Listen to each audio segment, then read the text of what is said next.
మీ నిజమే అసలైన నిజమని ఎందుకు నమ్మాలి? క్రైస్తవులకు ఎదురయ్యే అతిపెద్ద ప్రశ్న బహుశా ఇదేనేమో. ఎందుకని క్రైస్తవ మార్గం నిజమైనది? ఒకసారి ఈ వీడియో చూడండి. ఒకే ఒక నిజం ఉంటుందని నేను నమ్ముతాను. దేవుడు ఆ నిజాన్ని బైబిల్ ద్వారా ఇస్తాడని మీ వాదన. అయితే మీ నిజమే అసలైన నిజమని ఎందుకు నమ్మాలి? చాలా మంచి ప్రశ్న అడిగారు. ఎందుకంటే మేం చెప్పేది ఆలోచనతో పాటు దేవుడిచ్చిన వాక్యం ద్వారా కూడా రుజువవుతుంది. దేవుడు మనకు రెండింటినీ ఇచ్చాడు. ఒకటి దేవుడిచ్చిన వాక్యం అంటే లేఖనాలు, రెండు మన ఆలోచనా శక్తి.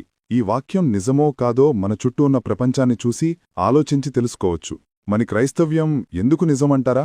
ముందుగా ఆ 10 ఆజ్ఞలనే తీసుకుందాం. మీరు 10 ఆజ్ఞలను పాటిస్తే మీ జీవితం ఖచ్చితంగా మెరుగవుతుంది, మీ సమాజం కూడా మెరుగవుతుంది. అవునా? అంటే హత్య చేయకుండా, దొంగతనం చేయకుండా, తల్లిదండ్రులను గౌరవిస్తూ, అందరికంటే గొప్పవాడైన దేవుణ్ణి కాదని దేనిని పూజించకుండా ఉండటం, వారానికి ఒకరోజు విశ్రాంతి తీసుకోవడం, అబద్ధాలు చెప్పకపోవటం, ఇలాంటి మంచి పనులతో ఒక మంచి సమాజాన్ని కట్టవచ్చని మనందరం ఒప్పుకుంటాం. కాని ఒక్క విషయం, క్రైస్తవ్యం 2 గొప్ప అద్భుతాల మీద ఆధారపడి ఉంది.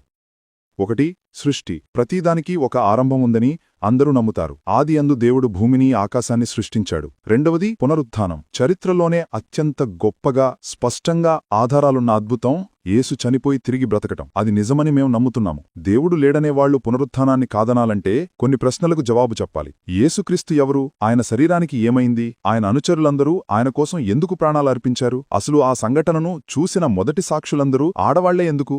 అప్పటి కాలంలో ఆడవాళ్ల మాటకు విలువ ఇచ్చేవారే కాదుగదా.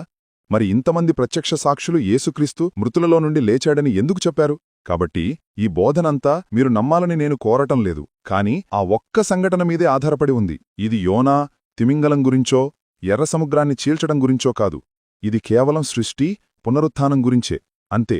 ఆ 2 నిజమైతే బైబిల్లో ఉన్న మిగతావన్నీ కూడా నిజమే. అర్థమైందా? అవును, నాకు అర్థమైంది. దేవుడు లేడనేవాళ్లు క్రైస్తవ్యాన్ని తప్పుబట్టడం చాలా కష్టం. ఎందుకంటే యేసు నాకోసం శిలువమీద చనిపోయాడు అని నేను కళ్ళారా చూశాను అని చెప్తూ ఎవరైనా ప్రాణాలెందుకిస్తారు? మీ దృష్టిలో యేసు చనిపోయి తిరిగి బ్రతికాడు అని నేనెందుకు ఒప్పుకోవాలి? ప్రజలిచ్చే సమాధానమేంటంటే జోన్ స్టోన్ కల్ట్ లాంటివి. ఒక నాయకుడు నమ్మిస్తే ప్రజలు ఎలాంటి పిచ్చి పనులైనా చేస్తారని అంటారు. నేనా వాదన నమ్మను. ఉదాహరణకు, యేసు సోదరుడైన యాకోబు లేదా పౌలు, అతనికసలు అవసరమే లేదు. ఒకప్పుడు సౌలుగా ఉండి క్రైస్తవ మార్గాన్ని అనుసరిస్తున్న యూదులనే హింసించి మంచి జీవితం గడిపిన అతను క్రీస్తుని కలుసుకున్నాక జైలులో దారుణమైన హింసను పొందాడు. లేదా తలక్రిందులుగా సిలువ వేయబడిన పేతురు, తోమా ఇలాంటివాళ్లు అలా చనిపోవడానికి అసలు వారికి కారణమే లేదు. అయినా వాళ్ళు ఏదో చూశారు, అది వాళ్లను ప్రేరేపించింది. యేసు మరణించి తిరిగి లేచాడన్న నమ్మకం కోసం వాళ్లు సర్వస్వం పణంగా పెట్టారు. ఇంకా ఆశ్చర్యమేంటంటే రోమన్లు వాళ్లకొక అవకాశం ఇచ్చారు. మీరు యేసును నమ్మొచ్చు, కాని అతను మళ్లీ బతికాడని మాత్రం చెప్పొద్దు అన్నారు. దానికి వాళ్లు, లేదు, మేము ఆ విషయంలో ఒక్క అంగుళం కూడా వెనక్కి తగ్గమని చెప్పారు. కాబట్టి అక్కడ ఏదో ఒక శక్తివంతమైన విషయం ఉంది. అది ఒక ఆదిమ సంఘాన్ని, ఒక ప్రాంతాన్ని, ప్రపంచాన్ని చుట్టేసిన మతాన్ని ప్రేరేపించింది. అది నిజమని నమ్మడానికి నాకిది చాలు. అంతేకాదు, మనకు మత్తయి, మార్కు, లూకా, యోహాను, అపోస్తలుల కార్యాలు, ఇలా 5 ప్రత్యక్ష సాక్షుల కథనాలున్నాయి. ఈ ఒక్క సంఘటన గురించి వేర్వేరు కోణాల్లో చెప్పారు. ఆ తర్వాత జోసెఫస్ వంటి చరిత్రకారులు కూడా ఆ సమయంలో ఆ ప్రాంతంలో ఏదో జరిగిందని రాశారు. ఇక వ్యక్తిగతంగా యేసును నా జీవితంలోకి ఆహ్వానించిన తర్వాత నా జీవితం మొత్తం మారిపోయింది. అది మీ దృక్పథాన్ని, మీ ప్రపంచాన్ని చూసే విధానాన్ని, మిమ్మల్ని లోపల నుండి మారుస్తుంది. మరేది ఇవ్వలేని ఒక జీవిత పరమార్థాన్నిస్తుంది. చరిత్రలో ఇంతకంటే బలమైన ఆధారం మరొకటుండదేమో. అంతమంది ప్రజలు నజరేతుకు చెందిన ఒక సాధారణ యూదుడి కోసం తమ ప్రాణాలను అర్పించారు. అది కూడా రోమన్ సామ్రాజ్యం మధ్యలో, ఎన్నో గందరగోళ పరిస్థితుల్లో. ఎవరికీ తెలియని ఒక మామూలు కుటుంబం నుండి వచ్చిన ఒక వ్యక్తి అద్భుతాలు చేయడం, బోధించడం, అప్పటి పద్ధతులకు వ్యతిరేకంగా పనులు చేయటం మొదలుపెట్టాడు. ఒక ఉద్యమం ప్రారంభించడానికి ప్రయత్నించిన ఎంతో మందిలాగే ఇతన్ని కూడా చంపేశారు. అయినా అతను మళ్లీ లేచి తన అనుచరులకు కనిపించాడు. ఒక అబద్ధం కోసం ఎవరైనా ఎందుకు ప్రాణాలిస్తారు? ఆ అపోస్తులు వెళ్లి ఆయన బ్రతికే ఉన్నాడని ప్రకటించారు. తాము చనిపోతామని తెలుసు కూడా వాళ్ళు ఎందుకు అలా చేశారు? మరి ఆ తర్వాత అది ఒక కార్చిచ్చులా ఎలా వ్యాపించింది? అపోస్తలుల తర్వాత కూడా కొన్ని శతాబ్దాల పాటు అద్భుతాలు జరిగాయని చెప్పే చారిత్రక దాఖలాలున్నాయి. కేవలం అపోస్తలుల కార్యాల గ్రంథంలోనే కాదు, వందల సంవత్సరాల తర్వాత కూడా దేవుని వాక్యం ప్రకటించబడినప్పుడు సంఘ కూడికల్లో అద్భుతాలు జరిగాయి. ఆ తర్వాత రోమన్ సామ్రాజ్యం కూడా క్రైస్తవ్యాన్ని స్వీకరించింది. అదెలా జరిగింది? ఇలాంటి ప్రశ్నలు చాలా ఉన్నాయి. నేను యేసుని ఎందుకు అనుసరించాలి అని ప్రజలు తెలుసుకోవాలనుకుంటున్నారు. నేను మీకోటి చెప్తాను. మీరు యేసుని వెదిగితే మీకు సమాధానాలు దొరుకుతాయి. మీరు వినయంగా ఉంటే మీకు జవాబులు దొరుకుతాయి. నేను కూడా ఎన్నో ప్రశ్నలు అడగాల్సి వచ్చింది. ఎన్నో తప్పుడు అభిప్రాయాలను సరిదిద్దుకోవాల్సి వచ్చింది.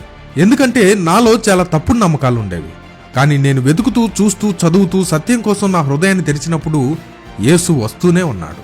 నన్ను నింపుతూనే ఉన్నాడు. ఇప్పుడు నాకు తెలుసు యేసుక్రీస్తు దేవుని కుమారుడని, ఆయన ఈ లోక రక్షకుడని.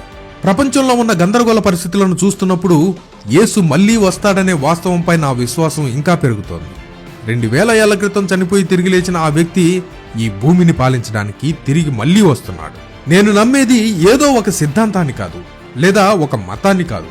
నేను నమ్ముతున్నది నిజమైన వ్యక్తిని. ఆయనే యేసుక్రీస్తు, మనిషి రూపంలో వచ్చిన దేవుడని నేను నమ్ముతున్నాను. మీరు క్రైస్తవులైనా కాకపోయినా మీరందరూ దేవుడు ఎవరో తెలుసుకోవడానికి ప్రయత్నించాలని, మనసు తెరవాలని నేను మిమ్మల్ని ప్రోత్సహిస్తున్నాను. ఎందుకంటే చాలా మంది క్రైస్తవులు కూడా ప్రభువు గురించి సరైన నమ్మకాలు లేవు. వాళ్లకు సరైన బోధనలు తెలియదు. కానీ పర్వాలేదు, మీరు వినయంగా ఉండి పరిశుద్ధాత్మ ద్వారా దిద్దుబాటును స్వీకరించడానికి సిద్ధంగా ఉంటే చాలు. ప్రతిరోజు కొత్త నిబంధన చదవండి. రోజంతా దేవునికి ప్రార్థించండి. కేవలం ఒక్కసారి ప్రార్థించి వదిలేయటం కాదు, రోజంతా ప్రార్థించడం గురించి మాట్లాడుతున్నాను. బైబిల్ చదవడానికి, ముఖ్యంగా కొత్త నిబంధన చదవడానికి సమయం కేటాయించండి. ప్రభువుని ప్రశ్నలు అడగండి. ప్రభు, నాకు సమాధానాలు కావాలి. నేను నిజాన్ని తెలుసుకోవాలనుకుంటున్నాను. నువ్వు నిజంగా ఎవరో నేను తెలుసుకోవాలనుకుంటున్నాను అని అడగండి. మనం దేవునితో ఈ నడకను అలవరుచుకున్నప్పుడు మన జీవితాలు విశ్వాసంలో ఎదుగుతాయి. అది చాలా అద్భుతంగా ఉంటుంది. మొదట్లో ఇది చాలా కష్టంగా ఉండొచ్చు. నా జీవితంలో యేసుకే ప్రాధాన్యత ఇస్తూ వచ్చిన కొద్దీ నా విశ్వాసం ప్రతి సంవత్సరం పెరుగుతూనే ఉంది. సరే, మళ్ళీ వచ్చే వీడియోలో కలుద్దాం. Jesus coming soon, so be prepared.